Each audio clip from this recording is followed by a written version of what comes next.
ప్రముఖ విశ్లేషకులు అంది సత్యం గారు మనతో జాయిన్ అవుతున్నారు. నమస్కారం సత్యం గారు. సత్యం గారు, ట్రంప్ ఎందుకు పుతిన్తో సమావేశాన్ని రద్దు చేసుకున్నాడని మీరు అనుకుంటున్నారు? అంటే ఈ సమావేశం వల్ల పెద్దగా ఒరిగేది ఏమీ లేదు, ఇది ఒక పెద్ద టైం వేస్ట్ వ్యవహారంగా ఆయన మాట్లాడడాన్ని ఏ రకంగా చూడాలంటారు? దీని వెనుక ఏమన్నా అమెరికా రష్యా సంబంధాలు ఏమైనా చేంజెస్ వచ్చేటువంటి అవకాశం ఉంటుందంటారా? పుతిన్ మీద ట్రంప్ కోసం కొన్ని అపవాదులు మోసిండు. పుతిన్ ఎలక్షన్లలో ట్రంప్ కోసం పనిచేశాడు. పుతిన్ రష్యన్ ఏజెన్సీస్ పనిచేసినాయని ఒక అపవాదు కూడా మోసాడు. మీరు ఇంతకుముందు అన్నట్టుగా బావమరుదులు లాంటి సంబంధం అన్నదే దానికి ఒక ఉదాహరణ చెప్తున్నా. అంత సన్నిహిత సంబంధాలు వ్యక్తిగతంగా ఉన్నాయి.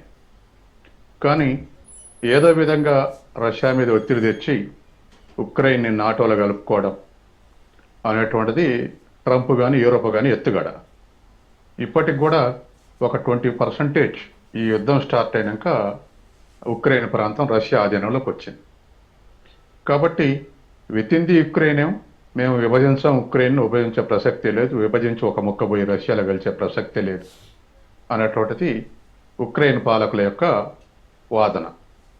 యూరోప్ వాళ్ళు ఉక్రెయిన్కు రష్యాకు సంధి జరిగితే యూరోప్ ఓడిపోయినటువంటి స్థితికి వస్తుంది, కాబట్టి మేము ఒప్పుకోము అని చెప్పేసి ముందే యూరోప్ దానికి వ్యతిరేకంగా మాట్లాడుతున్నాయి, యూరోప్లో ఉన్నటువంటి దేశాలు.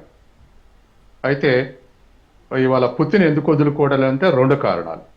ఒకటి, నాటో ఆధిపత్యాన్ని ఎదిరించి నిలబడటం అనేటువంటిది ఒకటి. రెండవది, ఇవాళ 20% రష్యా ఆధీనంలోకి వచ్చినటువంటి భూమిలో రష్యన్స్ 42% ఉన్నారు ఉక్రెయిన్లో. దేశవ్యాప్తంగా 18% రష్యన్లు ఉన్నారు ఉక్రెయిన్ దేశవ్యాప్తంగా. కానీ ఇప్పుడున్నటువంటి 20% రష్యా ఆధీనంలో ఉన్నటువంటి 20% భూమిలో 42% రష్యన్లు ఉన్నారు.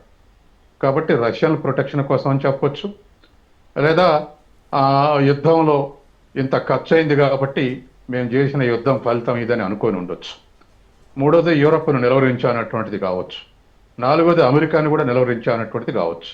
ఎందుకంటే యూరోప్ అమెరికా కలిపి దరిదాపు 1000 యుద్ధ విమానాల సామాగ్రి చేరవేసినాయి యుక్రెయిన్కు. కాబట్టి అన్ని కారణాల రీత్యా పుతిన్ వెనక్కు తగ్గట్లేదు. వెనక్కు తగ్గించి దారికి తీసుకురావాలనేది ట్రంప్ యొక్క లక్ష్యం. దానికి యూరోప్ మీద ఆంక్షలు పెట్టి రష్యన్ ఆయిల్ దిగుమతి చేసుకోవద్దు, గ్యాస్ దిగుమతి చేసుకోవద్దు అని ఆంక్షలు పెట్టాడు. పాక్షికంగా విజయం సాధించాడు, పాక్షికంగా ఫెయిల్యూర్ అయ్యాడు. కొన్ని దేశాలు ఇప్పటికి కూడా రష్యా నుంచి గ్యాస్ ఇంపోర్ట్ చేసుకుంటాయి, 2-3 దేశాలు, యూరోప్ దేశాలు. అట్లాగే చైనా మీద ఇండియా మీద ఒత్తిడి తీసుకొచ్చి రష్యన్ ఆయిల్ కొనుగోలు చేయొద్దన్నారు. చైనా వినలేదు. రష్యా మీద భారత్ మీద ఒత్తిడి చేస్తున్నాడు. భారత్ మీద ఒత్తిడి తేవటం వల్ల కాకుండా ఉక్రెయిన్ దాడుల వల్ల కొన్ని రిపేర్స్ వల్ల అయితే, లేదా టోటల్ ప్రొడక్షన్లో కొంత తగ్గటం వల్ల అయితే మనకు వచ్చేటువంటి ఆయిల్లో రోజు దరిదాపు 2 లక్షల బ్యారెళ్ళు మనం దిగుమతి చేసుకునే వాళ్ళం. ఇప్పుడు 1.6 lakh బ్యారెల్సే మనం దిగుమతి చేసుకుంటున్నాం. దరిదాపు 40,000 బ్యారెళ్ళు తగ్గింది డైలీ. కాబట్టి అలా తగ్గుతూ వస్తూ ఉంటే ట్రంప్ 4 లక్షానికి దగ్గరగా ఉన్నారు అనేది ట్రంప్ యొక్క ఉద్దేశం. అందుకని ఆ పద్ధతిలో ట్రంప్ ఆలోచిస్తున్నాడు. కానీ భారత్ ఖండిస్తుంది, మేము అటువంటిది ఏమీ లేదు, మేము అటువంటి చర్చలు జరగలేదని ఖండిస్తుంది. కాబట్టి ఇప్పుడున్నటువంటి పరిస్థితుల్లో ట్రంప్ ఇక విసిగిపోయి మోడీ వినట్లేదు, తర్వాత పుతిన్ వినడం లేదు. అందుకని జిన్పింగ్ ద్వారా వినిపించాలని చెప్పేసి ఇది ఒక కొత్త వ్యూహంగా ఇవాళ ట్రంప్ ప్రకటించాడు. కానీ జిన్పింగ్ వింటాడు, ఎందుకంటే సాలిడ్ నేషన్, సాలిడ్ మ్యాన్.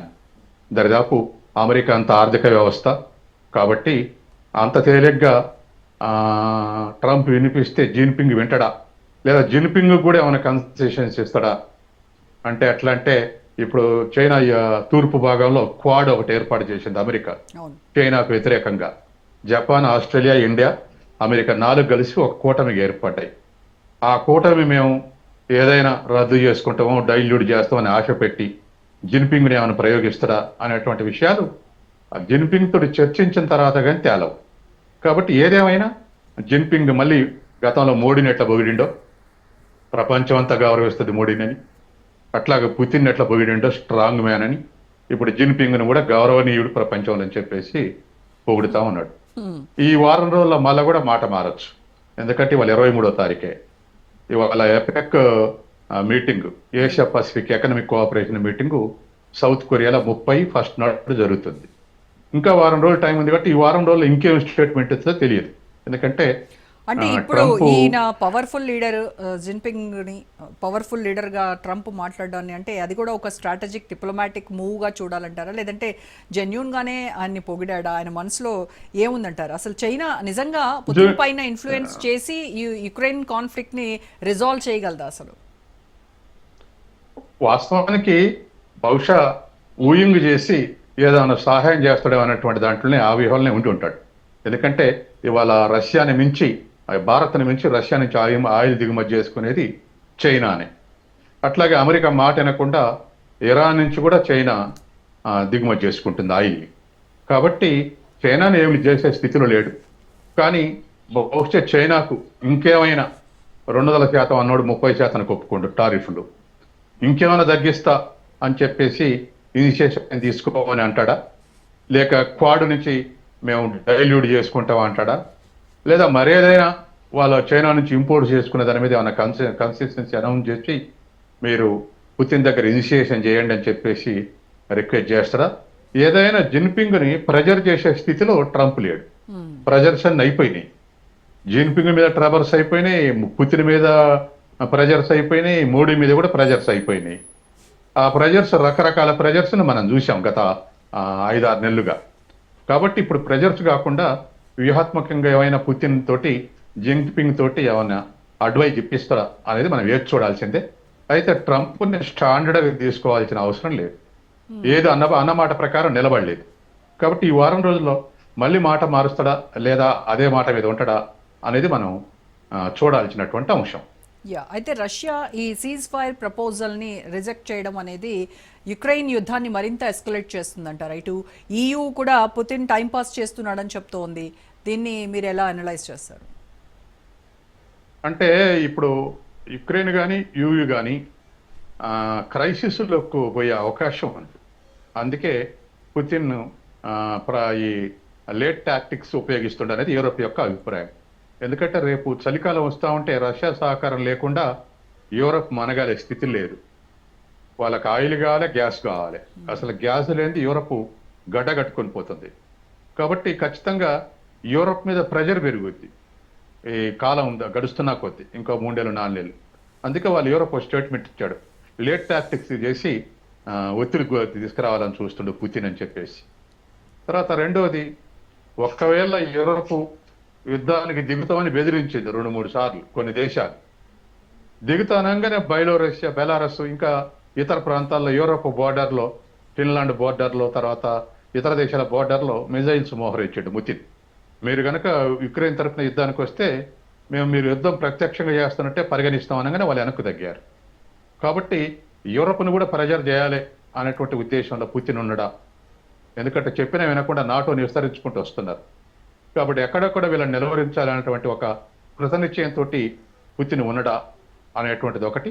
రెండోది, ఇంకా అంతర్లీనంగా కొంతమంది ఎక్స్పర్ట్స్ కామెంట్స్ ఏంటంటే అసలు పాత సోవియట్ యూనియన్ని ఒకరి దగ్గరికి తీసుకురావాలని చూస్తున్నాడు. ఇప్పటికే బెలారస్ సహకరిస్తుంది, Ukraine part of the Ukraine తన ఆధీనంలోకి వచ్చింది, ఇంకా 1-2 రిపబ్లిక్స్ ఫేవరబుల్గా ఉన్నాయి కలిసి పనిచేయడానికి అనేటువంటిదిగా అనుమానిస్తున్నారు. ఏదేమైనా ఇంకొంతకాలం యుద్ధం జరిగితే రష్యా ఆర్థిక వ్యవస్థ మీద కూడా ప్రెజర్ పెరుగుతుంది.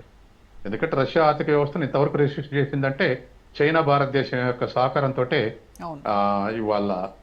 ఎందుకంటే దరిదాపు మనం కొన్న ఆయిల్ $60 బిలియన్ సమానం. 2019 కరోనాకు ముందైతే మనకు రష్యాకు మధ్య ఉన్నటువంటి వాణిజ్యం $10 బిలియన్. ఇప్పుడు దరిదాపు $70 బిలియన్ పెరిగింది. అంటే మిగతా $60 బిలియన్ మనం దిగుమతి చేసుకున్న ఆయిలే. వాళ్ళు చాలా డిస్కౌంట్ చేశారు, మనం మొత్తం మీద $17 బిలియన్ లాభపడ్డాం ఈ 2 ఏళ్ల నుంచి మనం దిగుమతి చేసుకోవటం వల్ల. కానీ వాణిజ్యం మాత్రం దరిదాపు $60 బిలియన్ మనం కొన్నాం. మనకు రెట్టింపు దరిదాపు $100 బిలియన్ చైనా కొన్నది. వీటితోటే ఇవాళ, ఎందుకంటే రష్యన్ విదేశీ మారక ద్రవ్యం అంతా స్తంభింపజేసింది అమెరికన్ బ్యాంకులలో ఉంది. రష్యా కంపెనీస్ కానీ రష్యాకు రావాల్సిన అన్ని అమెరికాలో ఉన్నటువంటి డాలర్స్ రూపంలో ఉన్నటువంటి వాటిని వాళ్ళు స్తంభింపజేశారు. కాబట్టి ఫారెన్ రిజర్వ్స్ క్రైసిస్ ఎదుర్కొంది రష్యా యుద్ధం ప్రారంభం కాగానే. ఇప్పుడు ఈ చైనా, రష్యా తర్వాత ఆ, ఆ, ఇండియా ఈ రెండు కొనుగోలు చేయటం వల్ల మరో కొన్ని దేశాలు కొనటం వల్ల వాళ్ళ సరిపోని రెవెన్యూ వస్తుంది. కాబట్టి ఇవాళ ఉన్నటువంటి పరిస్థితుల్లో ఒక చైనా తోటి ఏమైనా ప్రెజర్ టాక్టిక్స్ ఉపయోగించుకొని పుతిన్ని నిలవరించాలనేటువంటి స్థితికి వాళ్ళ ట్రంప్ వచ్చాడు. అఫెన్స్కు పోయి అసలు రష్యాని బెదిరించాలన్నటువంటి స్థితి నుంచి Defense ఇవాళ రష్యాని ప్రెజర్ చేసి ఇతర దేశాలతో ప్రెజర్ చేయాలంటే పరిస్థితికి వచ్చింది. యా